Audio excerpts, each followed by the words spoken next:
What is going on, everybody? Welcome back to the Keep It Kula Podcast. My name is Jacqueline, and this is episode number 55. Okay, right away, I have some big basketball news that I have to talk about. There are many insiders saying that Giannis Antetokounmpo has a lot of interest in coming to Toronto for the beginning of the 2025 season. Toronto Raptors and Giannis have mutual interest in joining one another. The Raptors are looking for a star player. We have been in a bit of a slump since the 2019 championship run. When I read this, I kid you not, I was freaking out. The Raptors have been in a slump since losing our star. Kawhi Leonard came for 1 year, won us the ring, and left. Fine. I know he wanted to go home. He wanted to go to California. All good. He went to LA.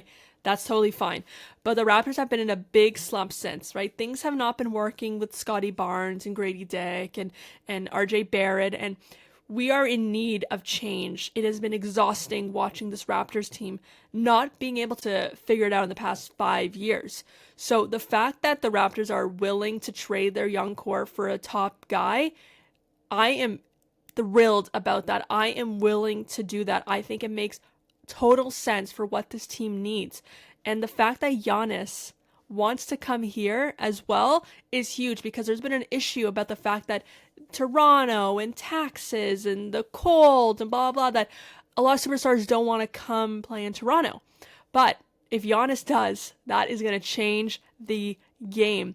That is the guy who I want on our team. I love Giannis. I've loved him ever since he's been in the league. I've been a super big fan of him. And if he comes to the Raptors, I am buying that jersey immediately. I bought my Kawhi jersey very quickly. I will be doing the exact same thing if Giannis comes here. I think they should trade their young core. We have draft picks, right? We have guys that we can build around him. Maybe we'll bring some other vets here. We want to win, right? And that's what the Bucks did with Giannis, right? They built around him, right? They had guys like when they won, they had Middleton and they had Drew Holiday, right? You have these vets around you and you can get it done. So that's what I want to do. Again, Giannis is interested in coming here. Great. Raptors want him here. Great. Let's make this happen, right? We have a lot of guys that the Raptors are willing to get rid of and that I'd be fine with, right? I really like RJ Barrett. I would prefer to keep him, but I understand that if you're making a huge blockbuster trade like this, you got to get rid of the young core, right? The Bucks want to change and the Raptors want to change, and let's make a deal. Let's make this trade, because I'm already so excited and I don't want to get my heart broken, right? There's been Toronto sports, we've, been promised things and then we don't get it. So if Giannis truly is interested in coming here and the Raptors truly want him here, let's make this happen, please. All right, I'm not going to get too excited, but I am excited, okay? My hopes are up. My hopes are up. And if we don't get him, I will be very upset. So please, let's get Giannis Antetokounmpo, Toronto Raptors. Please. All right, next, we're going to talk about the NBA Finals. They start this week. I'm filming this on Monday. They start Thursday night. We got to wait a little bit. Eastern Conference Finals, we had Pacers versus Knicks. Pacers got it done 4-2. And then the Thunder played the Wolves in the Western Conference, and they won 4-1. Wolves did not stand a chance in that. They had one really good game, but other than that, there was no way they were going to beat the Thunder. I really like the Wolves, and I really thought that they were going to go all the way, but based on that series, it did not look good. Ant has a lot to learn. I really like the guys on this team. I think this core of the Wolves can win it all. I don't want them getting rid of anyone. I think they got to just stick with them and just grow together. So the Wolves, listen, there was talks about them not even making the playoffs this year, right? So the fact that they made it, they beat the Lakers, right? Then they beat the Warriors, and then they lost to the Thunder. They had a tough schedule. I think you keep those guys all together, though. So yeah, Thunder looked great. SGA won Western Conference Finals MVP. Not surprised. He had a great series. He really played like an MVP, considering he won the MVP during the conference finals, which is so crazy to me that they announced the league MVP. I talked about it in my last episode, though. Anyways, and then Pacers-Knicks was very interesting. Obviously, game one was a crazy choke job by the Knicks. Pacers won. Tyrese hit the game-tying buzzer beater in game one, and the Pacers just looked much better this entire series, even when the Knicks won, right? I think the Pacers, they just have a really great core, right? They have a great rotation. They play their bench really well. They have some tough players, and I got to give a huge shout out to former Toronto Raptor Pascal Siakam, who won Eastern Conference Finals MVP. Siakam was a huge part in the Raptors' core in winning the championship back in 2019. He's been an all-star. He's been a great player. I wish he was still on Toronto, but the Raptors, they had to make a lot of changes. I get it. They were in a rebuild. It's fine. Siakam has been so good on the Pacers, and I think he's finally getting the respect he deserves, getting the Eastern Conference Finals MVP. Siakam finished this series averaging 24.8 points per game, 3.5 assists, 5 rebounds, and 52.4% from the field. He was amazing. Tyrese Haliburton, I think, thought he was going to win it. If you watch the ceremony again, you see Haliburton kind of like fixing up his posture, getting a little bit excited that they were going to announce his name. And then they announce Siakam, and you kind of see Haliburton's face drop a little bit. So I think people are memeing him a little bit on that. Haliburton was amazing, right? He is their leader, but Siakam, no question, was the best player of the conference finals. So now we are going to be seeing Thunder versus Pacers. What to expect from this? Going into it, if I'm a Pacers fan, I'm very worried. The Thunder are unstoppable right now.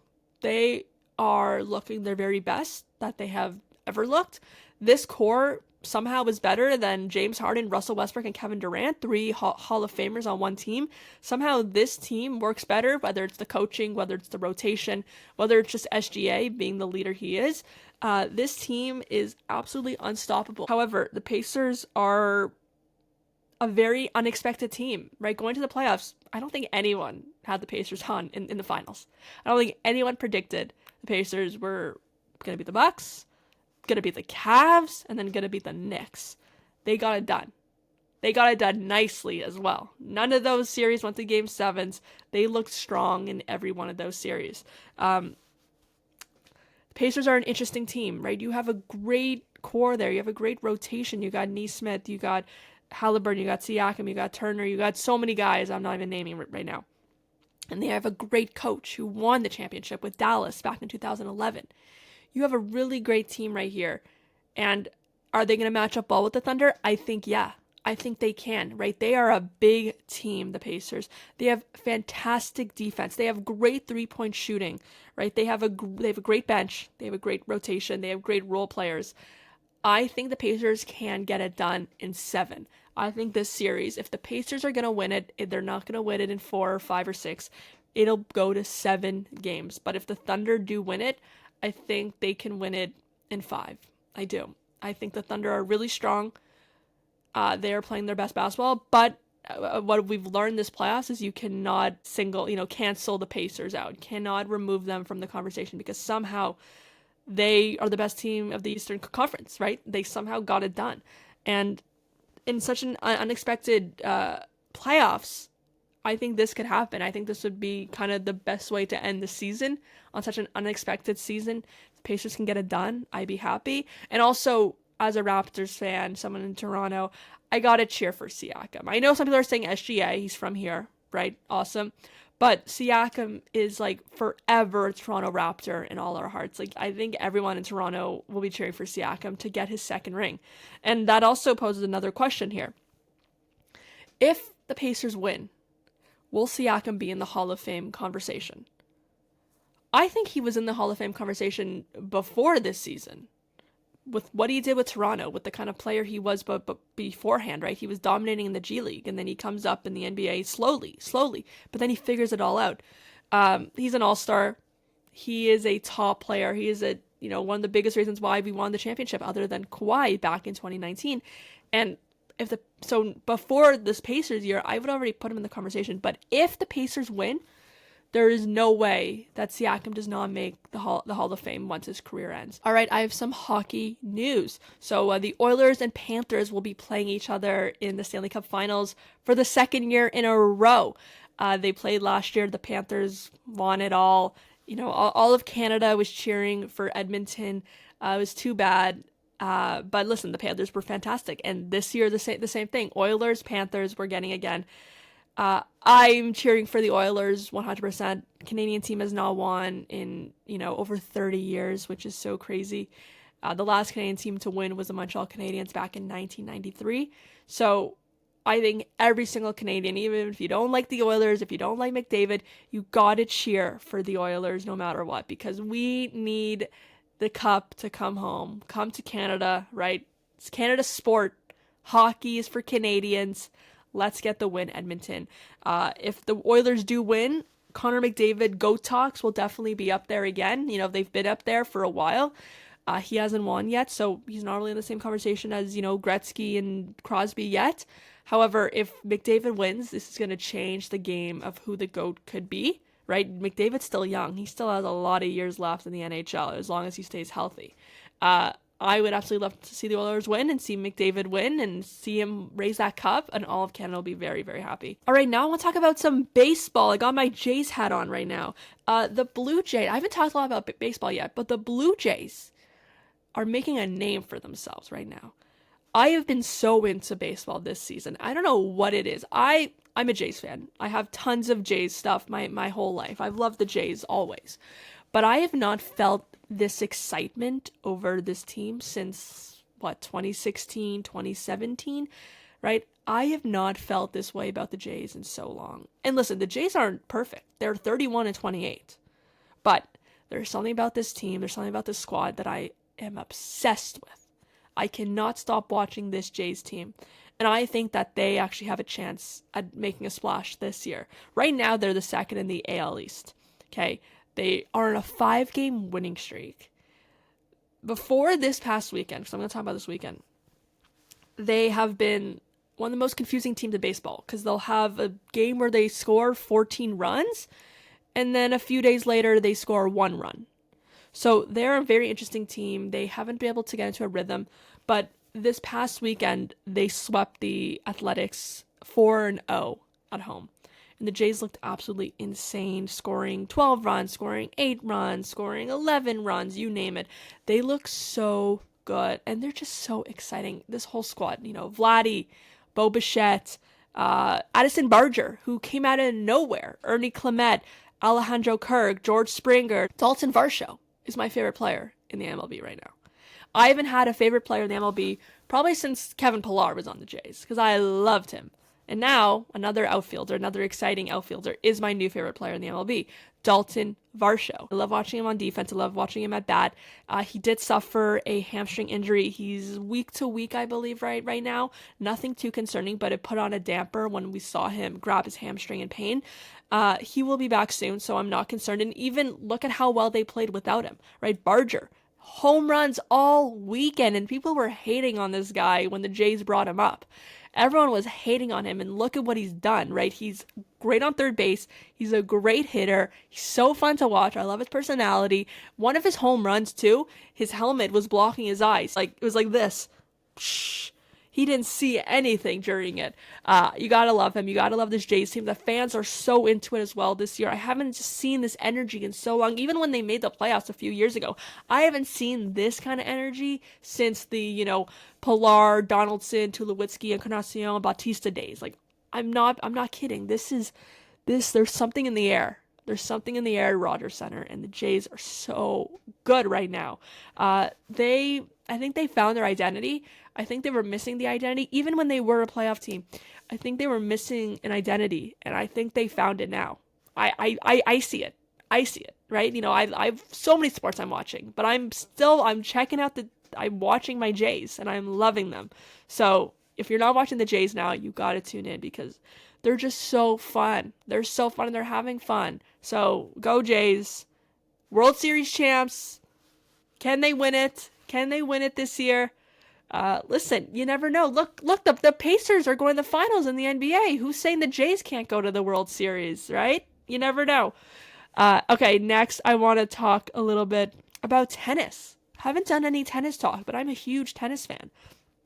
And Roland Garros is going on right now, Grand Slam on clay. Alcaraz is looking great. Jannik Sinner is looking great. Djokovic is looking great, right? This guy, almost 40 years old, is still playing the best tennis he's ever played.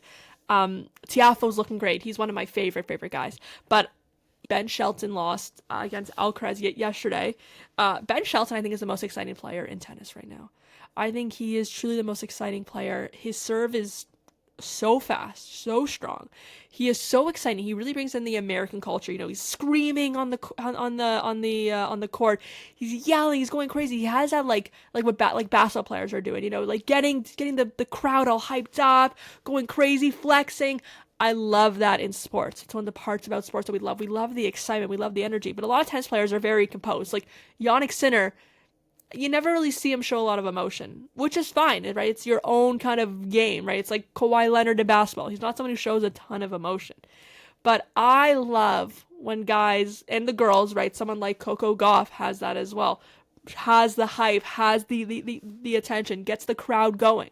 Ben Shelton really brings that as well, and that's something I really love about watching him. And just his game is great. He's so fun, he's so fast, he's so strong. He could have probably played football. The way he's built, his physique, he is so athletic, he's so good. So if you're not watching tennis, you really should. I know a lot of people say it's a boring sport. It's really not. It's so fun. It's so exciting. And yeah, go and watch it. All right, that is going to do it on today's episode. Talked a little bit basketball, talked a little hockey, talked a little tennis, talked a little baseball. Didn't talk about any football. Not much football news right now. Obviously, I will be getting very into football very soon. The season is just a couple months away, right? We're already in June. Season's approaching. Not yet, but soon. But NBA Finals start this week. Stanley Cup Finals start this week. Baseball's exciting. Tennis is exciting. Everything is exciting right now in sports. The weather is nice. It's sunny. All right, that is going to do it. Once again, thank you so much for watching. If you enjoyed, please give this episode a like. And do not forget to subscribe to the channel. Once again, thank you.